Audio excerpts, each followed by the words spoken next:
Hey guys, so it's day 8 of Operation Flying Eagle, and I'm just eating right now. Sorry. Day 7 was very informative. I was doing a recap over sort of the report and what I'd managed, and I kind of came to see a very interesting revelation about what I was going for and what I want from like this operation, like this. Basically, I blocked out 2 months, and I said Operation Flying Eagle. Eagles meet in the air. I'm gonna start flying. And like the principal objective about it was obviously like having more intimate relationships. Maybe meet a girl. Not maybe. That's like what I principally want, right?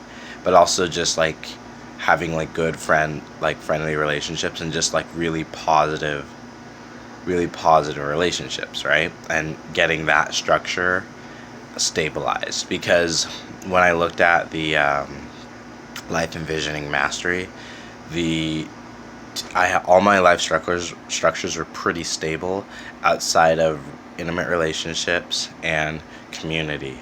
And even though community was the least the least developed, it was, I think, for me the least uh, bother someone, right? Like I do think that that's going to be the one that comes after next. But right now I'm really trying to stabilize on intimate relationships, and a lot of what I was doing with like my creative forces and everything, I think was good because I realized like I'm more readily expressing who and what I am. I've been skateboarding, which has been super fun, playing piano, and drawing has been hard to come through, right? And in terms of the writing and other things, there's just some things that stalled there. And I noticed, especially with working out and everything, there was this sort of like, I would say, this bottleneck of energy, so to speak. And it was in that bottleneck that I came to realize, oh yeah, the structure of my life is actually pretty unstable. And it came to a head kind of Saturday night and Sunday, where I had an incident. Someone visited me, and she was really cool. And it didn't necessarily even go bad. Like, it was fine for a first little bit or whatever. But I couldn't help but feel at the end of it that I couldn't help but feel like I failed. And I don't know why, because, I mean, ultimately it was a fun, good time or whatever, but it was sort of just,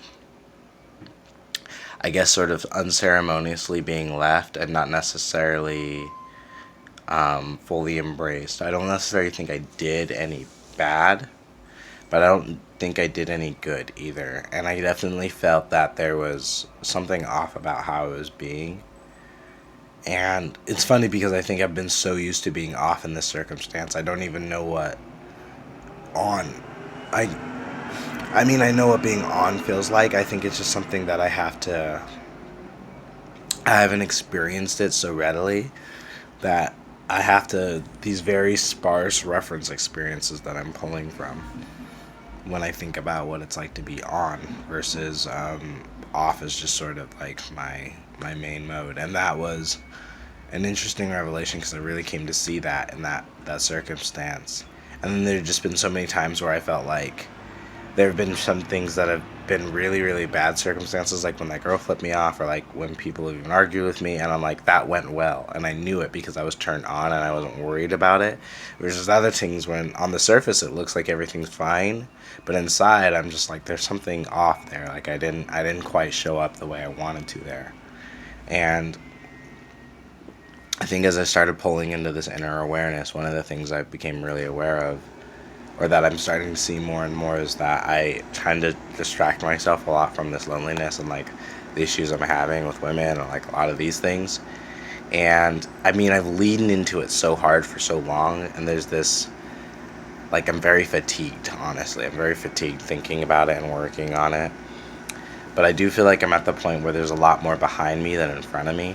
And so a great majority of the journey has been done. And I think I'm at a level where I don't think it's necessarily how I'm affecting people that needs to be adjusted. I think it's more how other people are affecting me that needs to be adjusted, and the thing that I need to be more focused on. because I do realize there is still this sort of inherent need or focus on letting that inside the outside in, right? And that's why I so tend to like isolating. And I think that was I noticed, is because, and I wonder if she picked that up, because when we were hanging out, I remember for some reason, like, because there's people who I'll really enjoy being with, and then but for some reason I'll just want to be alone. Um, Maybe because I don't necessarily feel like they're seeing me, or maybe I'm trying hard to be seen. I don't know, right? But there's this course by David Tien, and it came up a ton on my in my emails and just different things like that. And that first, I initially did a course from him that really kind of set me off on this journey. And so this just felt like the next step, right? And I think like with Charisma University and this course, like those are more the main emphases and focuses of what I'm really trying to do, right? Because the idea is Operation Flying Eagle, get in the air, fly, meet other eagles, and stabilize these structures, right? So stabilize my relationships, stabilize my communities, and then, personal success or whatever. Once you've achieved that, then the things, your purpose, your mission, all that builds and comes on top of that, right? Typically, you can't circumvent you can't circumvent this hierarchy, and it is the hierarchy of needs. And I realize I've been trying to circumvent it. I have that habit of doing that. But luckily, after 1 week of doing this project, I realized, okay, this is what's going on, right? And it was very apparent because I'd had enough positive experiences. There's actually this really, really cute, amazing woman. I don't even know what it was about her. Like, she was cute looking or whatever, but it was just something about her. Like, I talked with her and she just had like a very good essence to her, right? And I smiled at her and she smiled back. She had this really good smile, and she was picking up her bike in front of the store, and I went and I talked with her, started joking with her, and I didn't even think to like strike up a conversation with her or anything like that, where so many times like I have. And I'm like, if anyone would have been receptive of all the people I've talked to, she has given me the most signals of being the most receptive person I've met. And yet, that was the person in the conversation I cut short the least. So it just seems like, wait, when you have like a full open layup and you can like 360 windmill it, you don't even take a shot. And then, I'm trying to, shoot a left-handed three, falling off the foul line with some people and trying to make these really high difficulty shots. Well, there was this like open lane and I didn't take it. And I just realized it's because the way I'm looking at the world, and like there's something up with my vision. And I realized that only like a couple hours later, and I had this dream about this one girl I was dating like back in Utah. And well, I don't even know if we were dating. It was weird. But it was weird because she was very, how would I say, she was flaky. That's what she was. She was flaky. And I mean, when I first met her, she came on time. It was all really good. And then like I did some stupid things in text, and it was crazy. Just like after that, the whole dynamic of the relationship changed, and I could never get back to set point. She even like straight up rejected me and like deleted my number, blocked me and everything. It was crazy. And I didn't even do much, right? And I met her back in person, and so she eventually like unblocked me and stuff like that. But it was like I had to convince her, and it was never quite the same. And I always just ask myself, like, why am I putting myself through this, and why are these things happening, right? Like there's something going on here. And I've noticed like these very decent women, these very decent girls, they'll want to like keep me around, and you can tell like they like me, but they just feel like there's something off about me. And so they kind of have me on the periphery, but they don't ever really quite fully embrace me. And I'm not really sure what that is, but I'm noticing it, and I'm willing to figure out what that is. And I want to figure out what that is, because that's something that it's frankly like it's kind of consuming a lot of my energy and time and focus, even when I'm trying for it not to be, right? But like they say, when there's a rock in your shoe, you can run the whole journey with it and then, rub your foot to death, or you can just pull the rock out. And I think I'm at the point where I kind of just need to pull the rock out, because the hierarchy of needs is real. And I realized I was trying to do all these other things and get on my purpose, which I think is cool, and I have that clarity. And obviously It's not that I still don't do the projects and the other things that I have. I think actually those things will get done if I take the time and energy to focus on this, because I can see that this is really slowing me down, because it's insane, because I look at my schedule and I think, why is it taking so long to do just these very simple things that shouldn't take so long? And I feel exhausted at the end of like an 8-hour stretch of it, and I don't get everything done, and I don't know why.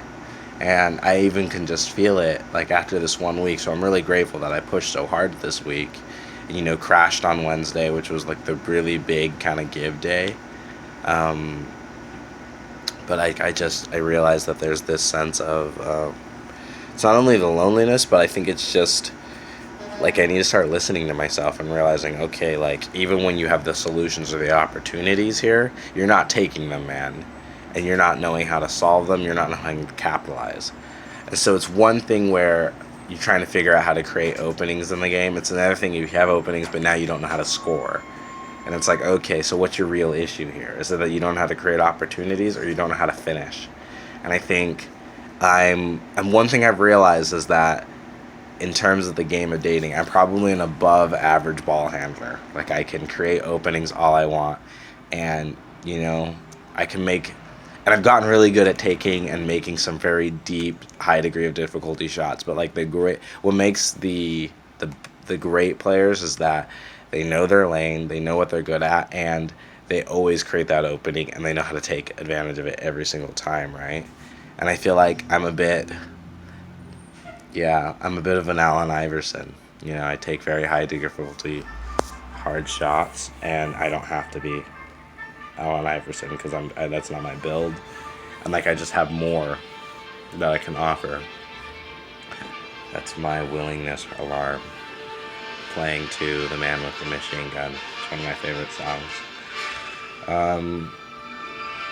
So yeah, that's one of the biggest things like I learned. Like, I see, like, I always take these high degree of difficulty shots, and I make it harder. Like, there's times when I realize I'm like, whoa, I'm getting in my own way.